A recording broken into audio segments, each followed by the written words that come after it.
Hello, and welcome to our final production of the Atlanta Journal-Constitution's Community Conversations. It's been an extraordinarily tough year for so many families, and we wanted to end the year on a positive note by bringing you one of Atlanta's greatest traditions, the Nutcracker, brought to you by the Atlanta Ballet. We're bringing you today exclusive, behind-the-scenes access like only the AJC can provide. We hope you'll enjoy this, and we also hope you'll come back to us in 2021 for more of our Atlanta Journal-Constitution's community conversations, where we're keeping you informed and connected. Now sit back and relax. You will enjoy this, I promise. And also, from everyone at the AJC, we want to wish you a safe and happy holiday season and a very happy new year. I'm Bo Emerson with the Atlanta Journal-Constitution, and I'm here with the dance critic, Cynthia Perry, and we are at the Atlanta Ballet to talk about ballet in a special edition of one of our community conversations. We are going to focus on the Nutcracker because it's the holiday season, and this is when most of you will probably go to the ballet, except not this year. It's been a different year for the Atlanta Ballet as it's been for all of us. I don't have my mask on right now because I'm keeping Cynthia 6 feet away, but she's going to tell us a little bit about what we're going to do today. Thank you, Bo. Thank you for having me. It's a really exciting time, actually, just to see how this dance company has pivoted and adapted and found ways to continue to create art that helps us to celebrate the seasons right now. And we're going to be going behind the scenes here at Atlanta Ballet. Bo is going to visit the costume shop and look at some of the scenery from Atlanta Ballet's Nutcracker production. I'll be speaking with the artistic director, Gennady Nedvigin, as well as two dancers, Sergio Macero Olarte, who dances the role of the Nutcracker Prince, and Emily Carrico, who dances the role of Marie.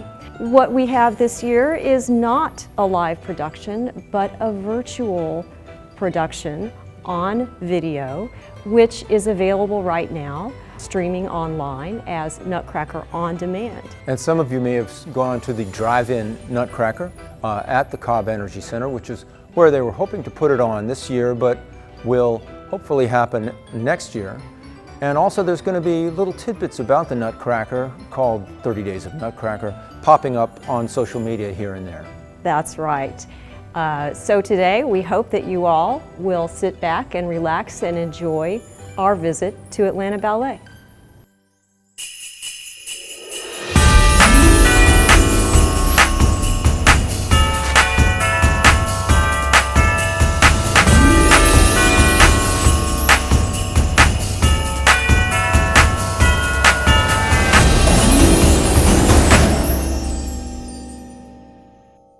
We are here at the Atlanta Ballet with some great dancers who are all part of the Nutcracker.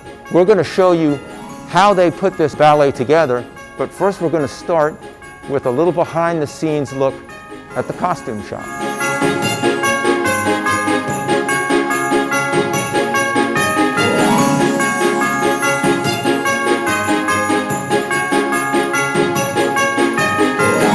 We are in the costume shop at the Atlanta Ballet, and we are with Colleen McGonigal, who is the costume manager. And how are you doing today? I'm doing well, thank you. So we are surrounded by costumes that you're actually building for a show that y'all are going to put on in the spring, if everything works out right. Yes, most of the costumes that we're currently working on are for Snow White, our children's show choreographed by Bruce Wells. And these folks are actually putting together Snow White's costume as we speak, is that yes, right? Yes, we saved the best for last. We had worked on the butterfly corps and some other characters, but now we're working on Snow White herself. So. But this is also where you have put together the 200 costumes that you have for the Nutcracker.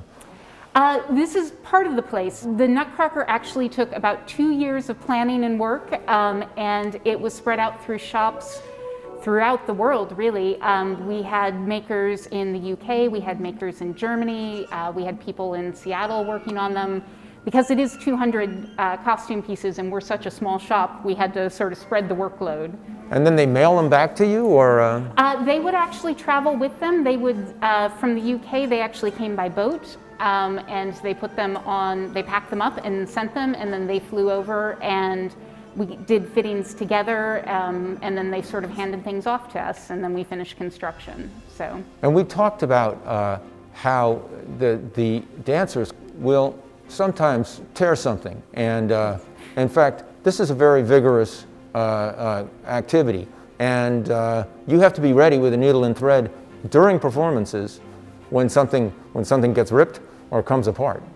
Yes, it is as beautiful as all of these costumes look. They put up with so much wear and tear. I mean, the dancers, it's extremely physical, and so they go through a lot. And some of them are harder on costumes than others, I suppose. I mean, yes, but that is true in every field I've worked in, so.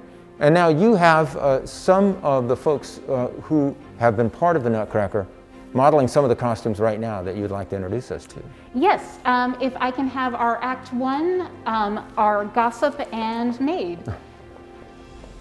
Gossip Girl and Maid, and would you tell a little bit about the costumes and how they were constructed?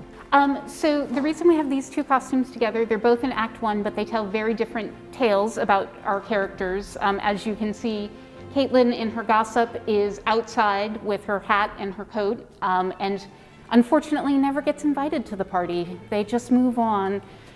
Whereas Georgie is working inside as a maid and has her apron. Both of these dresses are constructed with movement in mind. Sandra Woodall, the costume designer for the piece, is very conscious about how the dresses move and flow. So in the case of the Gossip skirt, it's an incredibly lightweight layers of chiffon so that it catches the air and just moves beautifully on stage. Georgie's is a little bit heavier silk, but she still has her little ruffles at the hem to give her sort of a fluttery movement. And these are both made of silk? Yes, they are all silk and wool. And you mentioned that some of your costumes you keep them for years. Yes. So you sew them back together again and get them ready for the next crowd coming through. Yes, these costumes, I think, Caitlin, have you worn yours a couple of years in a row now? And so, yeah, every year, if we can, we try to put the same dancer back in the same costume, but if it's a new person to a new role, then we alter it to fit that new person. And then she takes it home and throws it in the washing machine, or? No, we don't let things out of the building. No.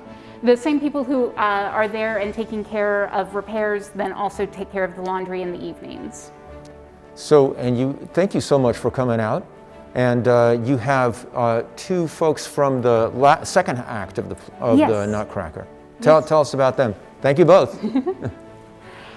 Okay, so next up we have our snow costume. Brilliant. And we're giving Miss Winnie a bit more space. And so now, when they build a costume like this, do they have to build it right on you? We sent measurements, and because all of the makers have worked with dancers, they can generally make the pattern without seeing, but this particular costume was made in Germany, and Birgit, who was the maker, flew over and we did fittings, and then she flew back and finished the costumes, and then came back and we did our second round of fittings to make sure that everything was just the way she wanted it. And so that was at least two transatlantic flights for that costume. Yes, yeah. And then somebody came with the costume when it came here. Yes. Well, actually, Birgit had managed to spiral these skirts into her luggage and brought them with her, which was an amazing thing to watch them sort of in a magical box kind of way. All of these skirts just kept coming out of this very small piece of luggage. Because talk about the what makes the form remain. You have a kind of steel in there that holds that. This is actually, in the skirt itself, is actually a carbon rod that we get from kite making suppliers. Pipe making? Kite. Oh, kite making suppliers. Yes, which all right. is a thing that I was unaware of until I had to source it. But yes, it helps keep the shape of the skirt. Yuri wanted, when they do a spin, for it to flatten out a bit and look a bit more like a snowflake. And so this was the technique that Birgit, the maker, and Sandra, the designer, came up with. And of course, in the old days, they used whalebone, but they don't have as much whalebone now. Yes, in the bodice, there's the spiral steel, and the whalebone is what used to be used. But yes, not anymore. And you have another costume that you would like to show us, is that right? Yes, our final one for today is our flower. Thank you so much. So this is the flower core in Act 2. So, and you have a kind of a woodland theme in your crown and in some of the decorations here. Tell about how you make those things. So this costume was actually built by makers in the UK, and we actually had someone who specifically made the headpieces and decoration on this. And she actually, each one of those leaves is handmade and decorated. So it took her days, weeks, just to make the decoration for the flower costume. And the other thing that is wonderful about this costume is actually all of the painting on the bodice is hand painted, so you get that lovely mottled effect. The designer's sort of vision for this was the bushes you see in winter where there's a light dusting of snow and just a few leaves hanging on, but with that kind of hope of spring, so there's just a little bit of blue shot throughout the costume. So this is spiral steel. This is spiral steel boning, and we use it to help keep the smooth line that you see here. But part of the reason we use it, there's also just steel boning, which doesn't have as much flexibility. What we like about this is that it can bend and move with the dancer a little bit more. And so the odds of them getting poked go down substantially when we use it. If we use the other one, it just doesn't allow them to move the way that they need to move. It's quite an engineering marvel. Yeah, it is almost like chainmail in the way that it is sort of individual links stacked together. So. And now you mentioned gemstones in this costume here? Well, she has the rhinestones, which is just a little bit of sparkle you see from stage, and they are all glass, which gives you just a little bit more sparkle than plastic versions. Right. So you can't tumble dry this. It would no. That wouldn't work out. We well. actually, before we send these to the cleaners, all of the flowers come off, all of the leaves come off, and we set them to the side, and then we reapply them at each season. And all the rhinestones come off too?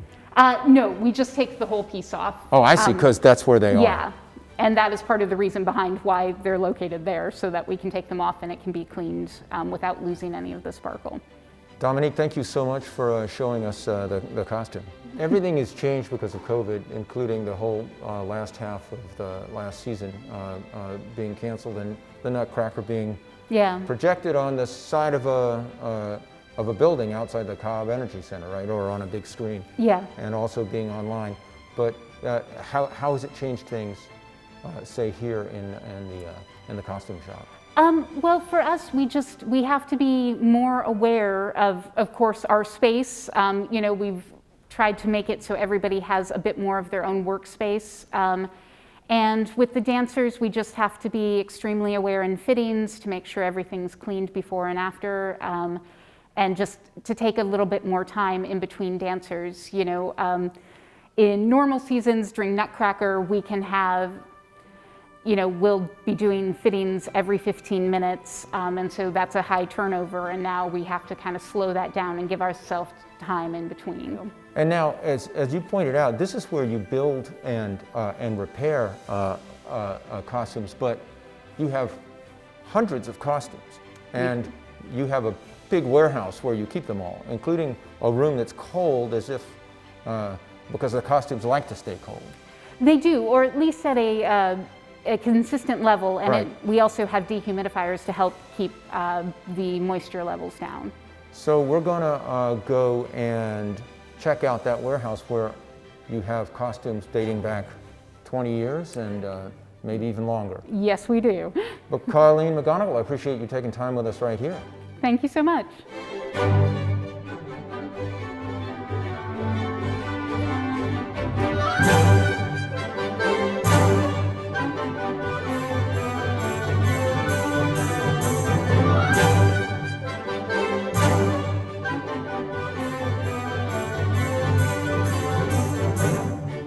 are now in the studio with Sergio Macero and Emily Carrico, both of whom dance principal roles in the Nutcracker.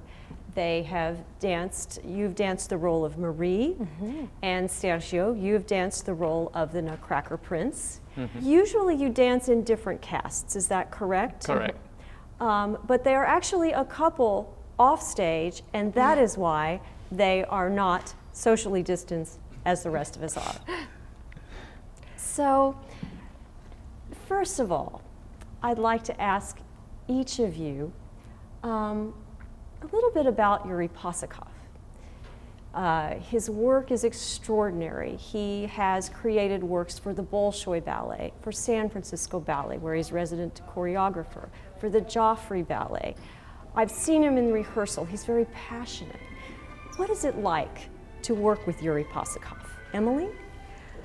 It's an unforgettable experience. I mean, first of all, you just have to like pinch yourself because you can't believe you're in the same room with someone who has worked with the best of the best, and then you just have to listen because he's very particular about what he wants. Like you said, he's very passionate, and it's intimidating, but it's intimidating just because he's so passionate about what he is creating, and it inspires you to do your best so that you fulfill his wishes and what he foresees the movement to be. So intimidating but inspiring? Yes, a good intimidating, a very good intimidating.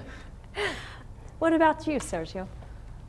I think it's a unique experience. I mean, you know, as a dancer, you work with different choreographers, and when you work with somebody like Yuri Pasikov, it makes you feel like you fulfill your job as a dancer at its greatest possible manner. Because I mean, he's so, what Emily says, so passionate about his work that makes you dive into it 100%. There's not halfways with him, and you don't want to either. Like, you just want to give everything that's in you. And I mean, working with somebody like that, it's just something incredible as a dancer. Wow. I've seen this style. It's really unique. It's a constant sense of flow. It's a little off kilter sometimes. What do you think? What would you say sets his style apart? Sergio? I think that 50-50 moment and musicality. For Yuri, if it's not musical, it could be the most beautiful step in the world. It's not going to be the right step for that part of the music. And the same thing goes with moment. If the dancer doesn't look comfortable, it's probably that he's not comfortable. And if he's not comfortable, it's not going to flow the right way. So I think that he blends those two amazingly to get to a choreography that both for the dancer and for the audience just flows, and it's enjoyable to both watch and dance. I don't think I could have said it any better. Those were the 2 points that I was thinking as well. For him, he always wants movement. There's no stagnant position. It's not about a pose. It's not about the leg. It's about how everything flows, and everything is just embodying the music. And you know, the music is always flowing, so the movement always has to flow, and it's a joy to dance. Wonderful, wonderful. So my next question has to do with your roles in this production.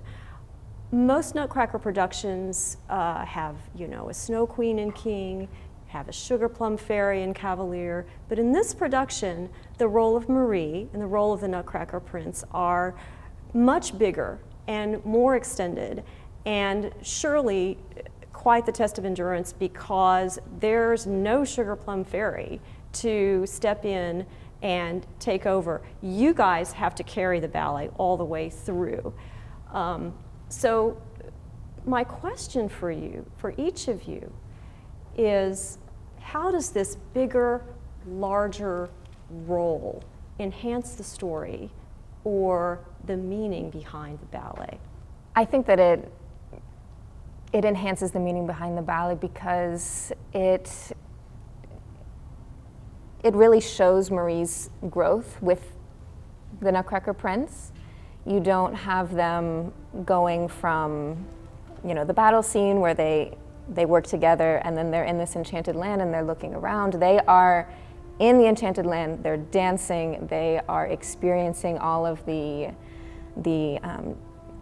different dances in the second act together, and then there's a culmination of them dancing together for the final time. So it's a journey unlike a lot of other Nutcracker versions that just is, I think, a little bit more heartwarming and storytelling. How does their relationship evolve through this ballet?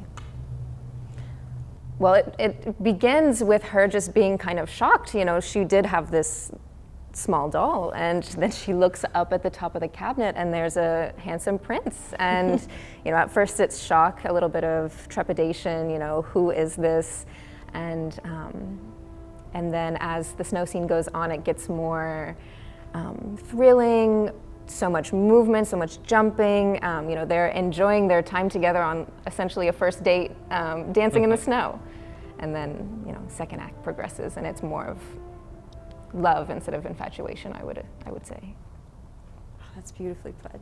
And I think that's where you can really also see how human Yuri Pasikov is, because I think it really embodies humans in those roles, like how they meet, how that relationship progresses, and how it gets to a point in second act where you fully trust Marie fully trusts you.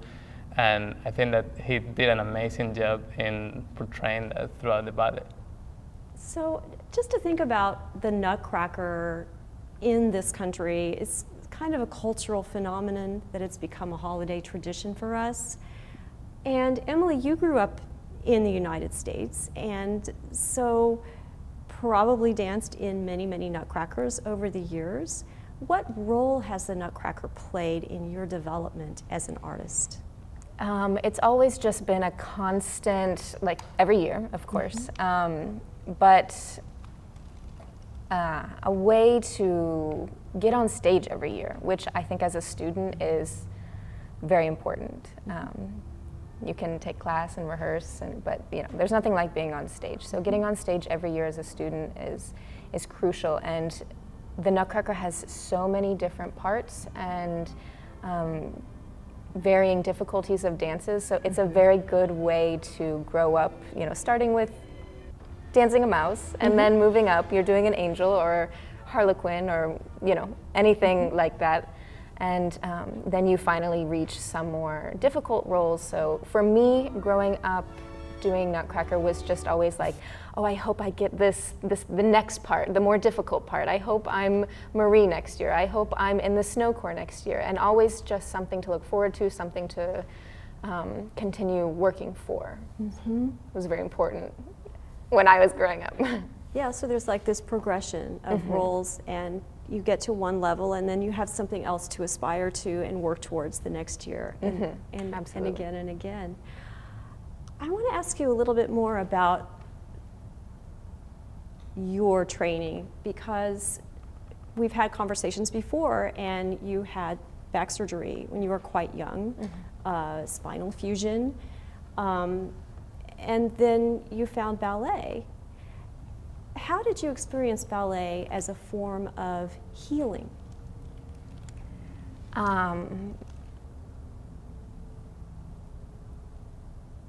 Sorry. I found ballet very just thrilling. I really enjoyed the challenge. So anything to take my mind off hurdles that I had overcome before was a step in the right direction. And I was very hungry to just do better and please the teacher and do my best. So I think having that to work towards and not concentrating on, you probably should be taking it easy or whatever, it didn't matter to me because I was working towards a goal. Growing up and beginning ballet, it was a way to not only get my body in shape to where I had a strong enough back to just continue through life in general, it ballet just gave me that drive to reach for something more, even though I had been told that maybe I wouldn't be able to achieve X, Y, and Z. I didn't just achieve X, Y, and Z, I achieved much more. Exactly, because you had said the doctors doubted you'd be able to run again after the spinal fusion, and now you're dancing the principal role in the Nutcracker. So all those years of training and the structure of ballet. Yes, it just instilled the right kind of mentality to overcome anything.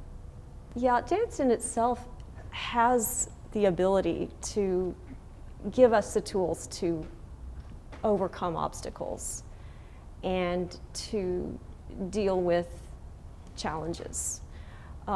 Certainly we've all had a lot of challenges since last March with this pandemic. And for instance, I know Atlanta Ballet had a production of Giselle that was just about to go up in a week, and suddenly we were all sent home, and it's been a long journey for all of us through this pandemic. In what ways, Sergio, has dance enabled you to adapt? I think that people has suffered a lot during the pandemic. We've suffered in the sense that we couldn't come to the studios, we couldn't stay in shape, do what we do, and especially what you mentioned, going to the theaters and perform for an audience, which is what makes us keep going the most. So that's been hard, but at the same time, it's been really, it's been a really good feeling to know that even though we couldn't get to the theaters, we've still been able to, through online resources, through just outdoors, different situations, we've been able to transport that art to people that perhaps was needing it even more than us. And with everything that some families have gone through, I think that something very important for them was maybe just to take their mind off the current situation. And even if through a small piece of dance that we've done in the past that we've been able to share with an online audience, that's probably helped a lot of people to take their mind off everything else. So knowing that even if we were not doing it right then, but maybe we had clips from before that we've been able to share with those people, it's been a really good feeling to know that to a certain degree we are doing our part. Yeah.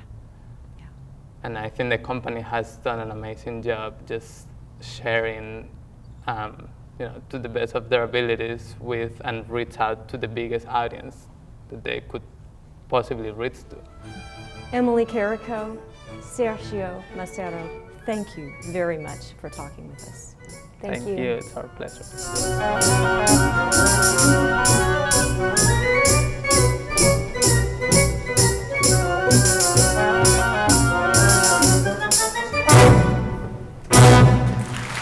This is Thomas Folks, who is the general manager of the Atlanta Ballet, and you are also the production manager. Yes, I'm the director of production, so everything that happens on the stage, except for the dancing, sort of falls under my world. And what you have in here are thousands of costumes. We were just in the costume shop where they're busy building and fixing, but you have a lot of shows that you put on. We do. We have all of the shows that we build. We store all the costumes, get stored back here in their own special space.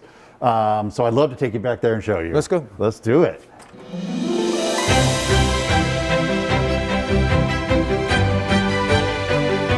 So this is the beginning of the costume shop. We keep everything, has to be on wheels, of course, because everything lives here but goes to the theater. So this is our row of what we call the costume gondolas. And so everything gets transferred into a gondola to get taken over to the theater, gets labeled what it is, every rack, every costume, labeled with the dancer's name and what it's for. Each show, of course, takes a different number of gondolas. I think Our current Nutcracker is something like almost 20 gondolas worth of costumes. It's hundreds and hundreds of costumes. And Colleen was telling me that the costumes are incredibly valuable, that's $600,000 worth of costumes. Yes, at least. At least. At least. So yeah, so what's so great about this new Nutcracker is when we built them, of course, we were pretty full in storage, and because they are so well-made and handcrafted, we really needed a place to store them that was climate and humidity controlled, which we didn't have in this building. So what we did is we built for the Nutcracker this entire room, all just for Nutcracker, with air conditioning, humidity control, and lighting. Let's go check it out. Sure. It's a two-story room, so we have the non-humidifier stuff upstairs, such as some of the masks and things like that, but all of the really beautifully handcrafted costumes come in here. And you can see this was all hand built by our own staff. So racks of costumes all the way down on both sides, all the accessories, everything. And room to grow as we have more cast. Of course, every dancer's a different size. So sometimes we have to make a new costume when we get a new dancer. So this will inevitably grow over the years. And you just keep the old costume. We do keep the old ones. Because inevitably, again, once you make one size, you keep it and you make another size. So as the dancers rotate and they come and go, it's great to have them. And also we're able to use them for the school. Our Center for Dance Education uses a lot of our costumes in their performances because we love to give the students a chance to be on stage and be in costumes just like professionals. So Colleen was telling me there are 200 costumes that go with that show, but you probably have many more than that. Yes, exactly. So we probably, for this version of Nutcracker, we probably have almost 400 costumes.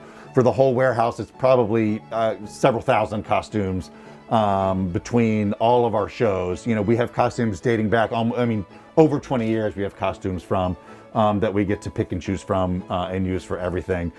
New Nutcracker, of course, you see all the spare fabrics behind you. Everything, of course, handmade for this show. So this is our pride and joy. Mice fur right here. Yes, exactly. In case you need to build a new mouse. Exactly. We had to do all of that. We're getting the spare fabrics for the future was actually a big part of our planning process because it's a 20-year show. We had to be thinking about, again, different size dancers, wear and tear, and making sure we could replace the fabrics with the proper fabric so it still has the same look. These guys are a little creepy. So these are our Nutcracker masks, handmade in England, which is amazing. Each one is a slightly different size for a slightly different size head, if you can believe it or not. They've got the little, essentially construction helmet and bicycle helmet straps on the inside because dancers' heads are also different sizes as well as dancers' bodies. So we've got to have them all. We've got to have small, medium, and large. And now out here, you've got another couple of thousand costumes. Yes, absolutely. So this is a great way to see. If you look down this row, this is again more of our original Nutcracker from the last 20 years. And we still get to use those a lot for both the school and for other events. You can see we're starting to store things up high because we just consistently run out of room. And the other thing that a lot of people don't realize is all of the things that aren't clothing that we have to do. We have ribbons and shoes and undergarments and belts and hats and scarves that all have to go with all the headpieces. Ballet loves headpieces. So we have tiaras everywhere for various shows. So there's all kinds of great stuff. We have extra machines. The main ones are in the costume shop with Colleen, but again, for this show, we had to bring in twice as many stitchers to help us put stuff together. So we have extra machines for them that we pull out and put in the shop as well. Fantastic. Now, what are we going to do? Go upstairs here? You want to? Yeah, let's take a walk up. Watch your step, of course. As I said, tiara. There you go.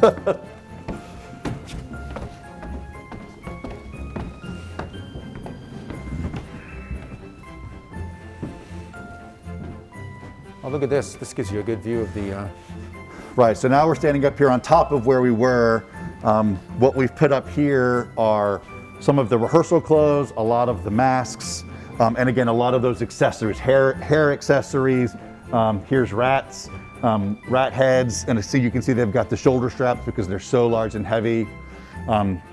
This is sort of some of our older Nutcracker masks. Some of you longtime Nutcracker aficionados might recognize the pig and the bear.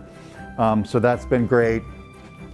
So this is a lot of both old and new Nutcracker mixed, sort of stored in a way so that we can have access to it as we need to. You say this is a 20-year show, this new Nutcracker. In other words, the previous the previous staging was had been at the Fox for 20 years. This one you're preparing to you want to see it last. We really do. We invested a ton of time and energy and effort into making it the best show we could possibly do, with the most forward-looking technology and up-to-date choreography. We really feel like it's a Nutcracker for the ages, and so we are doing everything in our power to make sure it lasts and looks as spectacular in year 20 as it did in year 1. On the other side of this wall, you've got all of your set pieces. Yes, well, I would love to take you down there and show you the magic down there. It's pretty impressive. Let's go check it out. Let's do it.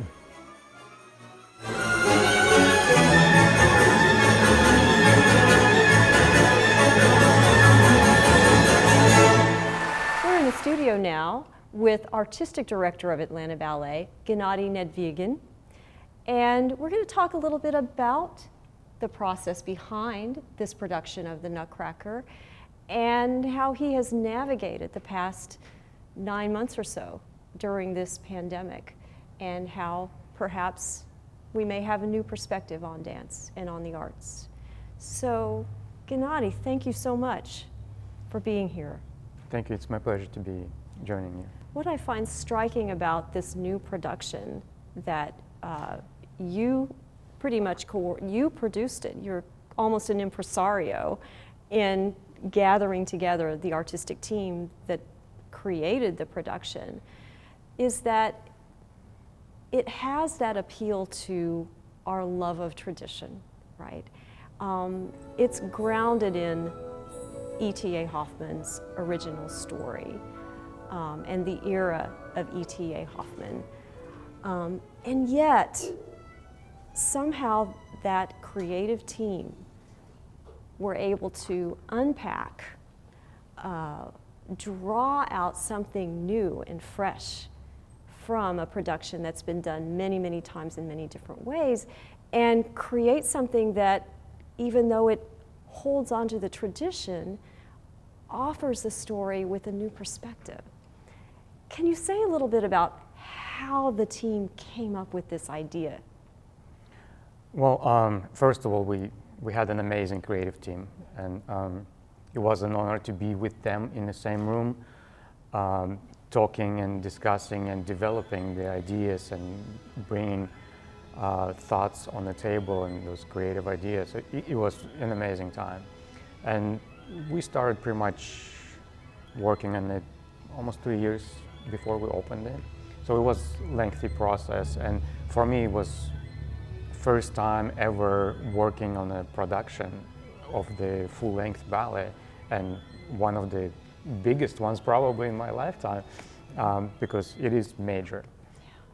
I think the creative team were basing on traditions, and the creative team consists out of people from different countries, different places. So everybody pitched in something that they had, they grew up with, and they transferred it maybe a little bit differently and brought it into the ballet. So it's a summarization. It's not no one person that created it. It's a huge collaboration. It was really exciting to be part of it. Can you give an example of something that someone on the team brought in from their childhood? Tom Pye was our scenic designer. He brought a lot of like toys, like the cartoonish ideas, the kind of 2D flat to 3D with the projection by Finn Ross. So it all kind of came together and became much larger and much more vibrant compared to, like, old style toys that kind of, and you see it in production, but with the lights and everything around by David Finn, it all becomes alive and much more exciting in a way. Yeah, it's like the idea that Drosselmeyer has this almost power to change scale, you know, how the chair becomes, it starts out just as a normal piece of furniture, and suddenly it's filling up a third of the stage, in the middle of the stage, and it's much, much larger than life. The cabinet, you know. Huge, yes, and you know, we experimented, we had different things, different ideas. Yuri Pasikov had many ideas, and he was kind of seeing it all, and we were trying to fit it all on stage. You know, when we first time saw the in the small scale, the size of things, how they're going to fit into the stage. We actually questioned, would it fit onto the stage? We literally had to measure every foot so that it's possible to enter. Same thing with the Kennedy Center, because this production was created for the Fox and CPAC in mind. So those were the challenges of how huge and magnificent those scenic elements are. So just thinking about the idea of adapting. When the pandemic hit, tell me a little bit about that path for you and how, as an artistic director, you have managed to navigate a lot of unpredictable twists and turns. Well, it's a hard one, because navigation in these waters, unknown waters, for everybody was a huge challenge, and around the world. And doesn't matter, would it be leaders, political leaders, or leaders in the arts or businesses, everybody got into unknown waters, basically. And all we could do is to put our creative minds together or separately and come up with the ways how we can stay safe, but stay alive in many ways. In details, of course, at first when we just got hit, we said we can't just stop. So we turned to TV, to virtual reality right away. Pretty much everybody around the world did that, and we started doing Zoom classes. We knew that dancers cannot stop, because stop will bring the whole art scene to halt, and we have to keep it moving. So we were exploring new ways how to continue moving. So sometime during the summer, you all found a way to bring dancers back into the studio so they could train. Can you tell me how that worked? Yes, well, at the beginning, we were allowed dancers to come into the studio and use the space one by one, on their own, making sure that it's clean before the next person comes in. So one of the first steps we did, it was bringing the summer intensive program live.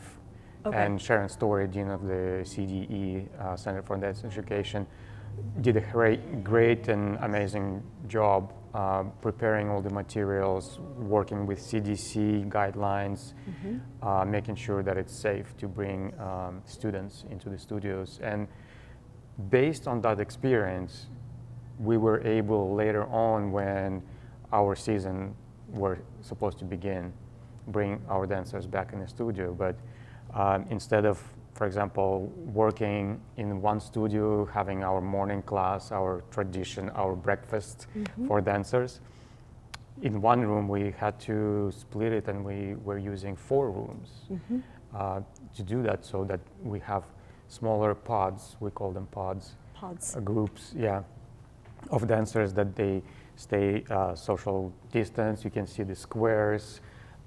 Squares are assigned for each individual dancer, so they don't cross, they stay within their square, they wear masks, the rooms are disinfected daily, they disinfected their own stations or bars what they use. You can see numbers around, that's also, so there's a lot thinking went into bringing dancers back and allowing them to be active. And just thinking about it gets emotional. When the first day dancers came back, the joy, it was amazing. Social distancing made it necessary to cancel this year's production of the Nutcracker.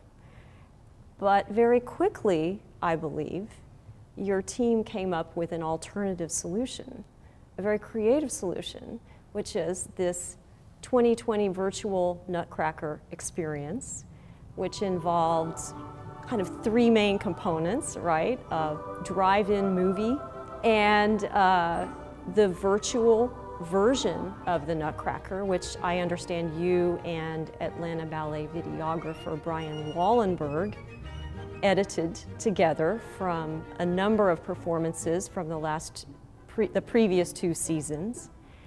And then the social media 30-day Nutcracker offerings on social media. Putting together the video, I understand it took a lot of effort and work between you and Brian to edit together an aesthetically beautiful piece. Can you tell us a little bit about that process? Well, to start with, that yes, our team did come up with idea that when we knew that we had to cancel Nutcracker, our live Nutcracker performances, we knew that these traditions has to stay alive, and we came up with the virtual way how we can stay here and with our audience and provide some joy for this season. So to answer how we were working on that is we're basing on our opening night performance because I think it was the most magnificent, exciting. There's that special nerve. Yes.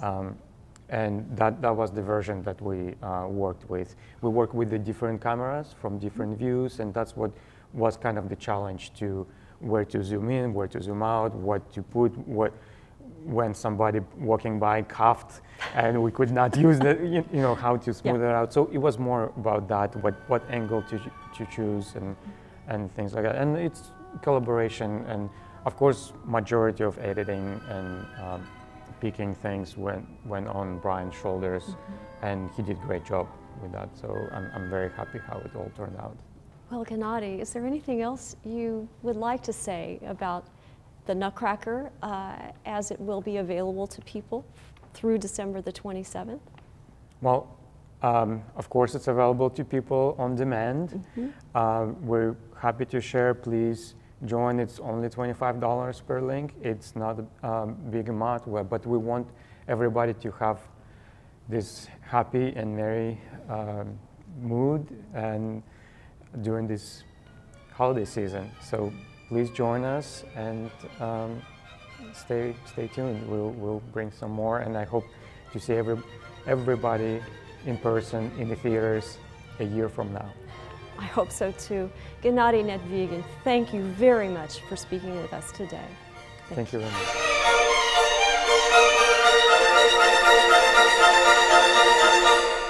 Hey, we're here with Thomas Folks, who's the general manager of the Atlanta Ballet. Thank you so much for joining us. My pleasure, my pleasure. And you've brought us into, now this part of the warehouse is where you have stored all the scenery, not just for the new Nutcracker, but for all the shows that you do. For all of our productions that we do, everything sort of starts here in one way or another. It's scenery, props, lighting, sound, the space where we make, the stuff that we make, the stuff that we store, the stuff that we rent, it all comes through here and is stored here. And I see you got your lighting trusses here and your road cases. Exactly. Everything we do has to be on wheels, of course, because we don't perform in our own building. So everything goes on a truck and over to a theater. So we love wheels. So you're like a rock and roll band. It's a lot like that, actually. It's very similar in its way. Once we get after the lighting, it's all nice boxes. When we get into the scenery is where the shapes start to get weird and where the truck Tetris begins.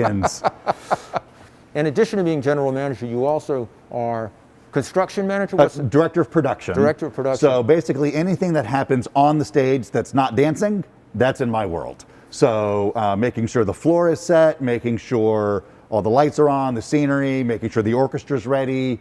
All of that falls under the production department, which I also get to head. And now that means that you also had to deal with staging a drive-in movie outside the Cobb Energy Center. We did. That was a very unique experience. It was. We had the idea sort of in the early fall, and of course, my family has gone to the Starlight Drive-in many times, and we thought it would be such a great idea to do it up at Cobb Energy because they're big, good partners for us. But it was a very different experience. You know, you think it's kind of the same, but I learned a lot about outdoor video, outdoor lighting, outdoor decorations, but it's been a real blast to figure it all out, and it was just a huge success. And now, you were telling me a little bit about the new Nutcracker, which has been at the Fox in 2018 and 2019. Correct. It was built for the Cobb Energy Center, but then COVID happened. So it's what, twice as big in terms of just all the sets and everything? It takes up that whole half of the warehouse here. Exactly. So it takes up like almost 40 to 50% of our set storage space that we have in our building. It is definitely over twice as big as the old Nutcracker. The technology is all current. There's tons of video. The scenery, as we like to say, oversized, for lack of a better word. But we have some of the tallest set pieces certainly I've ever seen. You know, the giant cabinet, which is one of the most magical moments. It's 30 plus feet tall. And describe, the cabinet arrives at what point in the show? So in the middle of Act 1, as Marie sort of fades into her dream world, the cabinet, her world transforms from her parents' house into her oversized world. The giant cabinet comes on, the giant chair comes on, the giant book. Everything happens. The cabinet arrives full of live, living toy soldiers, 3 stories of toy soldiers that are dancers that all exit through these giant doors that magically open. So and you have 12 stagehands pushing it on? It's so heavy, it's multiple tons, and it takes 12 stagehands giving it all they have to push. We could use more, but you really can't get any more people around it. So kudos to them. It is not an easy job to push that thing full of dancers as well. Well, we are, like I say, backstage at the Atlanta Ballet at your really huge facility over here on Marietta Boulevard. And we get a chance to visit places like this because we want to give you folks a chance to peek a little bit behind the scenes. If the community conversations that we have give you a little insight that you might not otherwise get. And I'm hoping that Mr. Folks, you can show us some more of those details back here. Well, I would love to. And as a native Atlantan, I just want to say I'm so grateful for what you guys do and that I'm able to be part of this continuing tradition.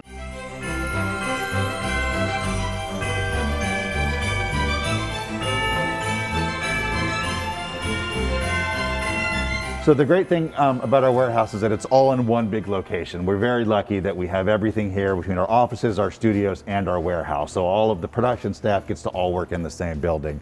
The way we sort of store things, of course, is kind of most used to least used. Normally, we start pulling out rehearsal props as early as late September, early October. So they're kind of stored in the front. I'll show you these right over here. Now, why do you need props for rehearsals? So, of course, dancers like to have their hands on the things they're going to be dancing with because it changes their weight, it changes their balance. As they're spinning, they want to make sure they know exactly what kind of spacing they do. But of course, we're hesitant to use the real props because we want to keep them safe and shiny and pretty for the stage. Right. So we have stand-in props is what we do. So this is a bin of stand-in props such as the soldier rifles, some hula hoops. We have some of the skiers that we use and some drums that we can use. So these all live out front. The other thing that we're talking about the cabinet earlier. Now this looks like this doesn't really go off or anything like that. No, correct. Right? That's just straight up wood. The ones we have for the show are the same size, but they're actually much more detailed. Whereas this looks like a real sword. That is an old sword from a different show that we pulled for the Rat King to use because it's got weight to it because his real sword is so much heavier than the other sword. So we're trying to balance. But you don't mind messing that one up. Right, exactly. So these are the things that if he happens to drop it while he's practicing, not a big deal. Right. But the real swords, we want to make sure we keep them, again, looking great for the show, for the audience. The other fun thing that we had to do, because, as we said, the dancers interact with the giant cabinet so much, And of course, they can't have it in rehearsal, but they have to practice getting in and out of it. We built this replica of the bottom part of the cabinet that does roll into the studio so the dancers can practice climbing up and down in it. You can see this is our stand-in Nutcracker doll, of course, from our last production. So these are the sorts of things that we use in rehearsal in the studios to get the dancers ready for them to get on stage. So when they climb into the cabinet, they have to climb up this height. Yes, exactly. This is the same height, width, and depth of the first level. And of then the there's cabinet. catwalks going up to the next level? Yes, and then there's a whole back, we call it the fire escape. Right. It's a giant, basically, staircase that bolts onto the back of the cabinet that gets you up to the different levels. Which is not visible to the audience. Correct. And then in the cabinet, there's these beautiful golden slides that the dancers can use to get down. Now, when are you going to let this guy out of prison here? Well, I think he has to serve his time. He did 20 years in the old Nutcracker, so now we use him. He's a little bit of our little sentimental doll that we use in rehearsal. He's in retirement now. Yes, exactly. And we do have he's not quite as large as our new Nutcracker doll, but the dancers sort of love him, so we still keep him in circulation. All right. Because it's a very sentimental thing. That's cute. All right, we got a snake back through here. Of course, normally this would all be very empty because it's December, but right now it's all still packed. So this is sort of where we start. You can see some of the cases here, all labeled Nutcracker. The little chicks that everyone loves. This is what we call the egg cart. And the front of it is all those painted eggs. And you can't see this, but they can open. As you can see, a lot of it is flat too. Much of it is flat as we can. The giant flowers are flat. The tree legs, all that. The giant Christmas trees are all flat. But then you get into the big stuff: the cabinet, the tree, the book. And that's up here. And that's on up here. If you're ready to climb, you want to climb? Go right ahead. Let's do it. Okay. Let's try All not right, to watch your witness. step. Yes, sir. Hang on. Here I come. Great, so here we are. This is the bird's eye view. You can kind of see the vast majority of the show all around you. This pink here, that's the chair that Marie climbs into. Yes, interesting fact. The chair is one of my favorite set pieces at all, just because from the front, it looks like a fully size overstuffed chair that's 20 plus feet tall. When you walk around to the side, of course, because it's built in forced perspective, it's literally only 6 feet wide. Yeah. It's amazing. And that way, when it exits, it gets to slide right off stage. And the other thing that's interesting about the chair is that it's literally only 5 pieces. You can see the sort of salmon colored design hand painted to match the fabric that was purchased in London. But really, it's only a handful of pieces that all fit together, and it's very wide and very narrow, but built in such an amazing way that from the front, it's stunning. And it weighs 4 tons. The chair, the book definitely weighs 4 tons because of to keep it open. The chair, thankfully, the chair can be moved by about 4 people. Okay. Which is great. Like we said, the cabinet, 12 people, 10 people for the book. We managed to get that. Thankfully, we can set the book at intermission, so we don't have to do it in front of an audience, which is good because there's lots of grunting. And they're all on rollers. And everything are on these super industrial, high-quality wheels that also are designed to not damage the floor. So you're hoping next year you're going to be where you guys are supposed to be. We cannot wait to put this in Cobb Energy Center. Right. We love working with there. It's a great space. Our patrons, we just can't wait for them to see it there. Wall of the Fox is lovely. CPAC is our home, and we can't wait to put it there and have it be there for the next 20 years. CPAC, by the way, is Cobb Energy Performing Arts Center. Right. Yes, a little backstage jargon. Well, thank you for bringing us in here. Well, it's my pleasure. I'm so grateful that you're here and that your subscribers want to take a peek backstage. It's so fun to get to share what we do with you guys, and hopefully next year everyone will come out and see it on stage. Well, we appreciate the subscribers making this possible, and if you want to see more of these things and support my colleagues and myself in going backstage at places like the Atlanta Ballet, you can go online to ajc.com/worthknowing and help us out. Subscribe and you can get all kinds of interesting material like that. Thank you, Thomas. My pleasure.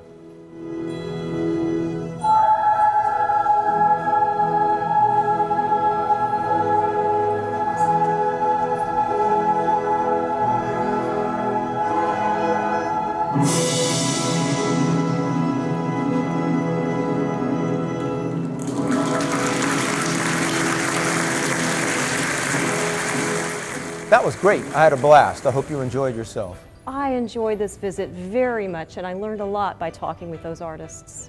To me, it's like this is the holiday when I get a chance to see the Nutcracker. We couldn't see it on stage. We can see it on demand, but we also got a chance to peek right behind the scenes, and that was a lot of fun. Yes, it was great fun, and great fun to have a chance to speak directly with some of the artists who made the production happen. Which is why we bring these community conversations to you, and we're glad to do it. For the Atlanta Journal-Constitution, I'm Bo Emerson. I'm Cynthia Perry. And we'll see you later.